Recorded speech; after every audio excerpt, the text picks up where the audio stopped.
are back in Hungary again, and it's the first round of the 2011 European UEM Drag Bike Championship. Here at the track in Commandaris. And I've got to tell you that there is a huge crowd have turned up for this event here this weekend. It's like a carnival atmosphere. So many families all here to have a great time. Let's catch up with the action. In Top Fuel Bike, the big story was the debut of Ian King's brand new monster machine, resplendent in Gulf oil colours. Well, bigger than the old bike and quite a bit longer. This machine has been built from scratch by Ian and his company Puma Engineering over the last 12 months. On his very first qualifying outing, he ran a 768. This makes you wonder what will happen once the bike is fully set up. Well, I think the thing with the old bike was we'd sort of reached the end of the road with that, and there were so many new things we wanted to do and try, and we were a little bit restricted. So the idea was start with, you know, a plain piece of paper and then build up the perfect bike for us, in our opinion. I think the great thing I have such a fantastic team around me. All the guys have so many experiences from the past, running fuel bikes for other teams, running their own fuel bikes, helping me, and together we've managed to come up with something that we think is a collective, perfect bike. That's longer than the old bike. Yeah, it's 102 inches because that was one of the restrictions with the older bike. It was a little bit short, so on the top tracks in Europe, it just couldn't get enough traction with the bike itself. And a bigger engine on this one. Yeah, this is bigger. It's not as big as we can go, but we think it's the optimal size for the 3-valve head and the compression ratio we want to run and the supercharger. Now, with all of this, running it on nitromethane, the good old question we always like to ask is, what sort of horsepower do you produce from this now, or do you think you produce from this now? Well, the thing is that from a mathematical point of view, this bike should be around 1,500 horsepower with the optimal tune in it.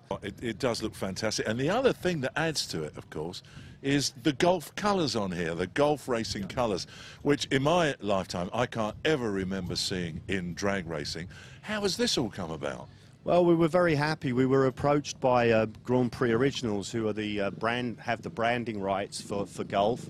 They work very closely with them, and they introduced us to Gulf, and both of those sets of companies came up and said, hey, we want to be involved with European drag racing, with the bikes themselves. We think it's the right thing for us, and they're very excited about the European series.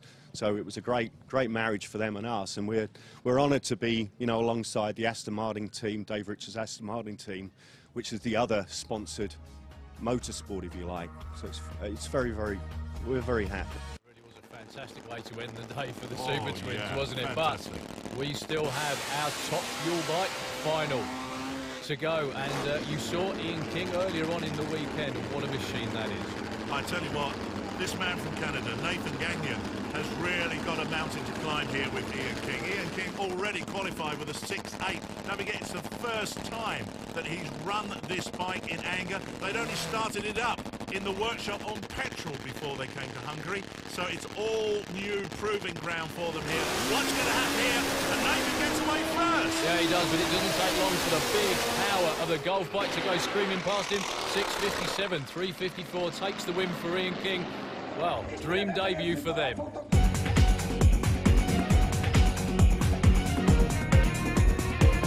Hello and welcome to the first round of the FIA European Drag Racing Championship. And of course, don't forget the second round of the UEM European Drag Bike Championship here at Santapod. Now you can see behind us the thousands of people that have come out to enjoy heated competition, but in very windy conditions. Oh, windy conditions are right. There is a massive headwind coming down the track, but we've got such a big field of competitors, both in the car classes and the bike classes.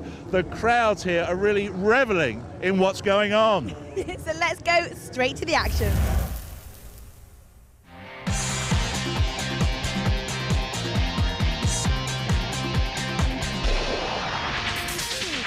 When you were saying about 1,500 horsepower on these bikes, you have to sort of bear in mind that a MotoGP motorcycle that the likes of Jorge Lorenzo, Valentino Rossi will ride will be somewhere in the region of about 225 horsepower.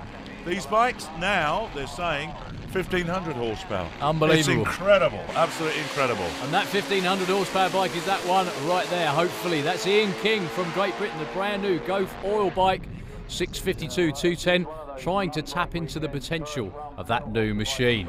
Well, did very, very well out in Hungary and ran a 6.5 brand new bike almost straight out of the box, which he repeats here at Santa Pod. So Ian, 6:50 in Hungary, 6:50 again repeated at Santa Pod. Brand new bike. How do you see the weekend going? Well, hopefully it's going to go faster. I mean, we've got very soft settings in it. Obviously, Hungary as a track is a little bit different to Santa Pod. The weather's been a bit cold here, unfortunately, so we haven't been able to put the power in we'd like, but we have a lot of opportunity to run much faster. Now, obviously it's been cold here. It's also been so windy. How has that affected you, especially when you are operating a new machine? Well, the thing is, these bikes are very heavy, so actually they are less affected by the wind than the lighter Pro Stock bikes or the Super Street bikes, for example. However, the problem is when they are affected or deviated off their course, they're much more difficult to get back in line again. So it's pretty tough all the way around anyway. You've dominated this class. How do you see this year going? Can it be another championship year for you? Well, I hope so. I mean, obviously that's the aim, that's what we're aiming for. We didn't plan for it because with a brand new bike we did anticipate some sort of minor teething issues, but to be honest we haven't experienced them at all yet. Maybe they'll come later when, you know, I'm least expecting it. No, don't jinx yourself. No, well, I hope not, but as I said, you know, at the moment it's good. We're leading the championship at the moment. Well, there you are.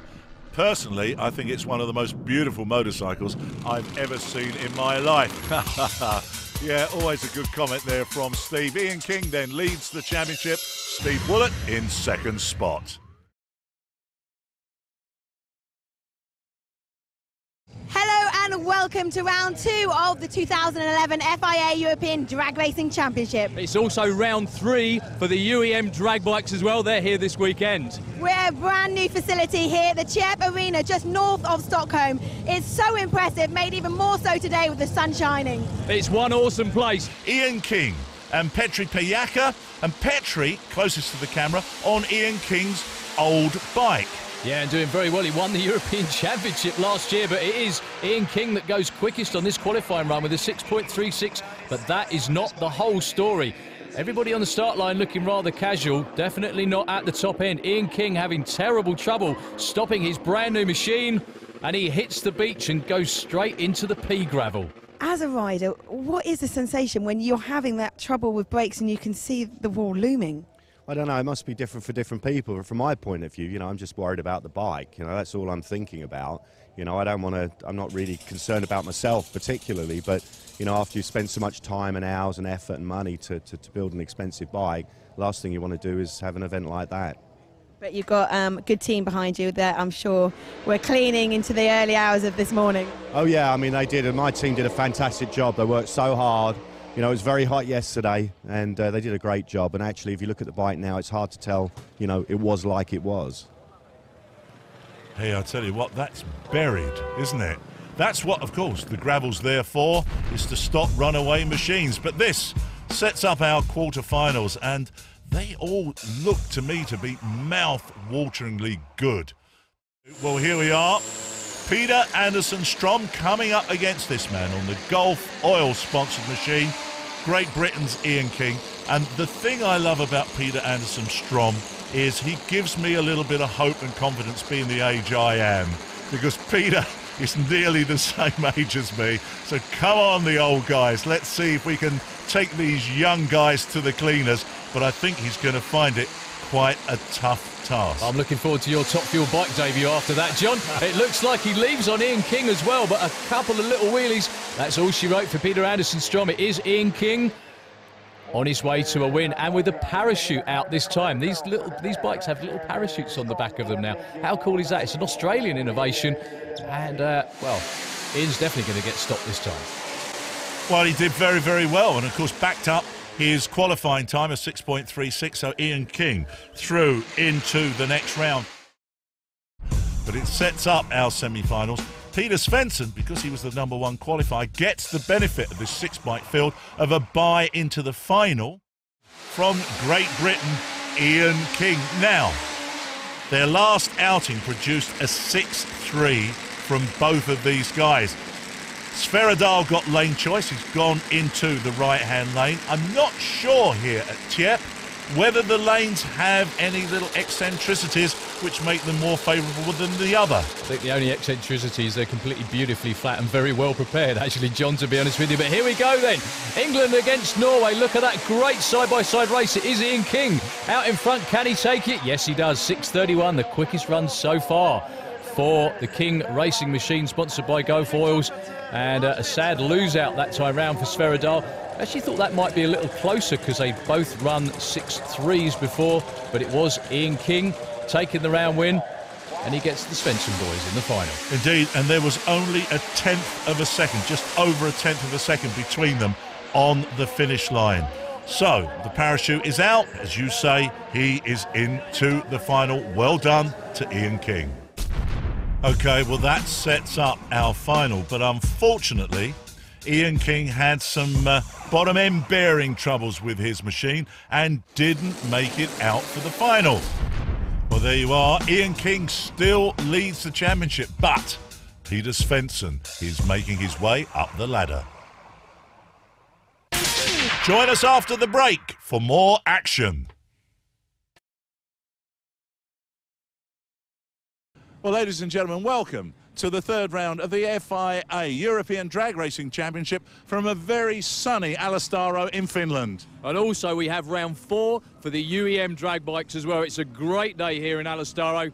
Thousands of people behind us. Going to be some hot racing action out there, not too long away. Well, yeah, not only is it hot out there, it's also very, very hot. The sun's been on us all day here. The action is going to be terrific. Right now we're going to be seeing the fastest bikes in the world on 2 wheels. Lining up right here, Top Fuel bike.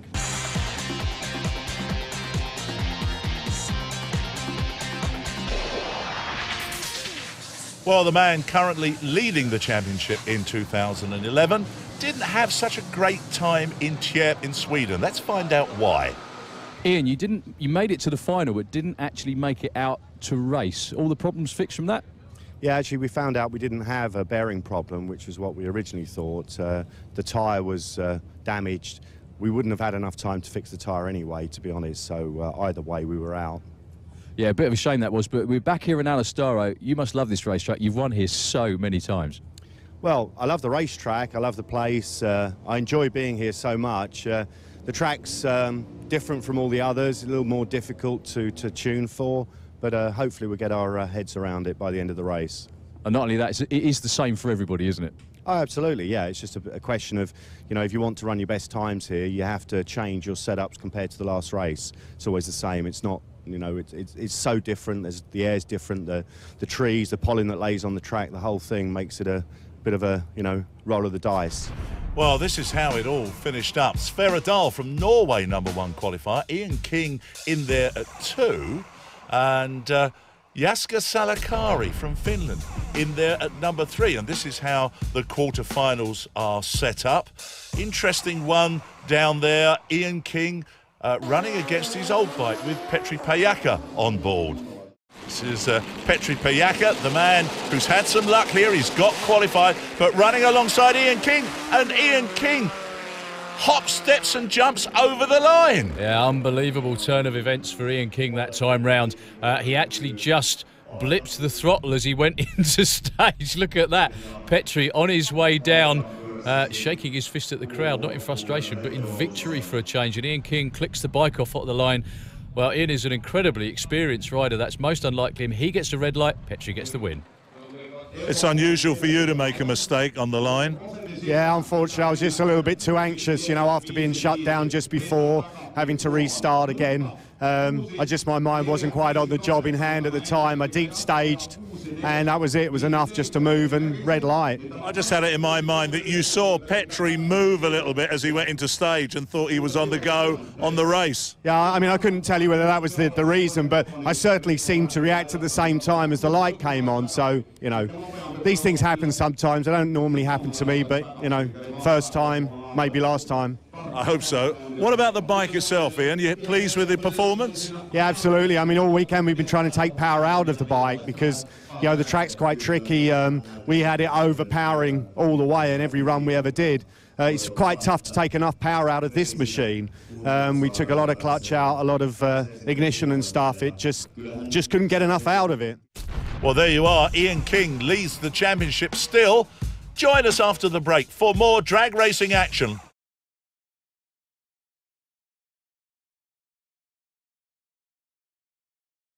Hello and welcome to round 5 of the 2011 UEM Drag Bike Championship. We're here at Gardermoen in Norway for a bike-only event. No FIA cars this weekend, just the UEM bikes. The riders absolutely love this racetrack. It's beautifully flat, very fast, and there's going to be some hot performance out here this coming weekend.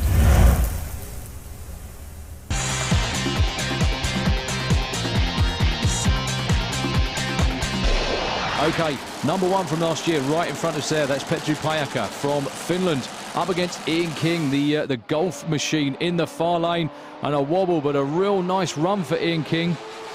Goes 6.25 at 380, but he did have a few problems.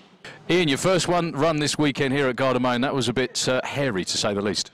Yeah, I mean, it was a nice run. It got a bit twitchy about mid-track. We lost traction a bit, and it stepped sideways a little bit, but went through the finish line pretty quick. I mean, 236 mile an hour, which is the fastest we've done on any of my bikes before. In the braking area, found the brakes started to fade, and was sort of pumping the brakes feverishly, because the unfortunate thing was my fail-safe parachute, unfortunately I activated it in the burnout, and so it wasn't going to run. So anyway, we stopped and we ran pretty good, so I'm pleased, particularly for the first run anyway. Well, yeah, Ian King with a 6.25 off the trailer. Great effort. Nate Gagnon with a V-twin 6.77 for second. Well, it really is great to see him here, and hope he does very, very well. That's Nate Gagnon. Right, Ian King and Petri Pajaka. This is Petri, defending European champ for Top Fuel Bike. He's in the far lane. Ian is in the near lane, looking to improve on what they ran earlier. And Ian King spins the tyre on the big Golf oil machine. And Petri trickles through just beside him. 7.66 and 7.48. Not quite what you'd expect from Top Fuel Bikes, but they've still got one more shot to improve. And the surprise is dead last, Peter Svensson. Okay, last pairing qualifying. Nate Gagnon from Canada up against Ian King with a Golf machine, and a big bang for Nate Gagnon. Ian's number 1. Ian, well, that first 6.25 where you nearly didn't stop did hold out for number 1. You did try in that last session, but it wasn't quite as quick. No, that's right. We took some power out of it, a bit of the clutch as well on the start, because in our second run, you know, we just blew the tyre away. So we hoped it would be enough. It was for the line, but unfortunately mid-track, the power came in, the clutches were working, and then all of a sudden it started fishtailing, and it was getting a little bit out of shape. So I thought it best to back off a little bit. And also, does it make you a little bit gun-shy after having a problem stopping like that? It didn't seem to make any difference. Well, no, I mean, we did a lot of work on the brakes, prepping the brakes and stuff, just sort of dressing the discs. They do pick up quite a lot, and you know, when you put a lot of heat in them, they start to warp slightly. So you know, we've prepared them properly. So no, it stopped fine. Well, Ian did end up number 1. Petri with a great last gasp effort at 6.56, and Nate Gagnon finished in 3rd spot. But that was all we had time for because of the rain, unfortunately. Ian King still in the points lead. Petri Pajaka 2nd. Peter Svensson closing in 3rd.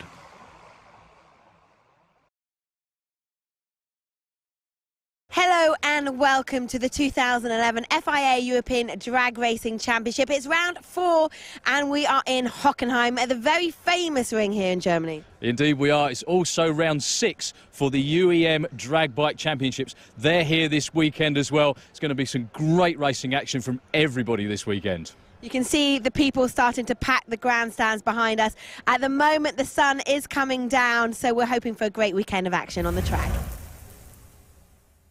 Over 1,000 brake horsepower on tap, on 2 wheels. There's nothing like them in the world. Coming up right now, Top Fuel Bike.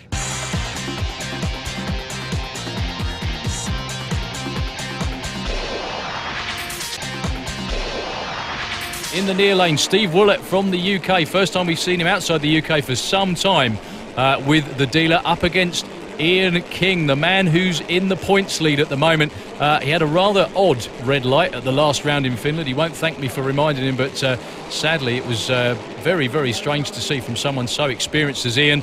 Had a lot of engine problems and engine damage in qualifying. This is his first run since Friday as well on the Gulf Oil sponsored machine. But everything looks to be okay as he leaves with Steve Willett. Steve's actually in the lead at the moment. Can Ian close the gap? The answer would be no. 6:43 win for the dealer. A great try though, 6.46 for Ian King, which means that Ian King's still in the lead, but really not far behind him now. Peter Svensson and Petri Pajaka got a good chance in the last round of the championship.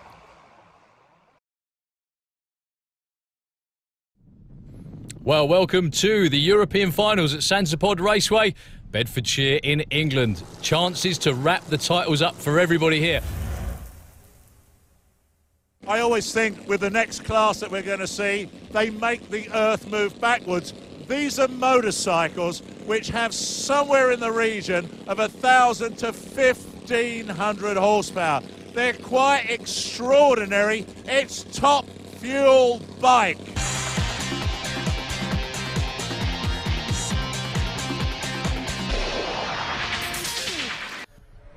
Well, coming into the end of the season here at Sansepod Raceway, there are a few guys in the frame for the title in top fuel bike. One man from Great Britain, Ian King, his first ever season on the Gulf Oil's top fuel bike, a brand new machine. He's in the points lead at the moment. Ian, here you are, into the finals, leading the championship. Suddenly, there are a lot of people coming up on the rails against you. Sure, I mean, a lot of the people have been stepping up their game a lot, and the disadvantage we have is we don't have enough laps on this bike.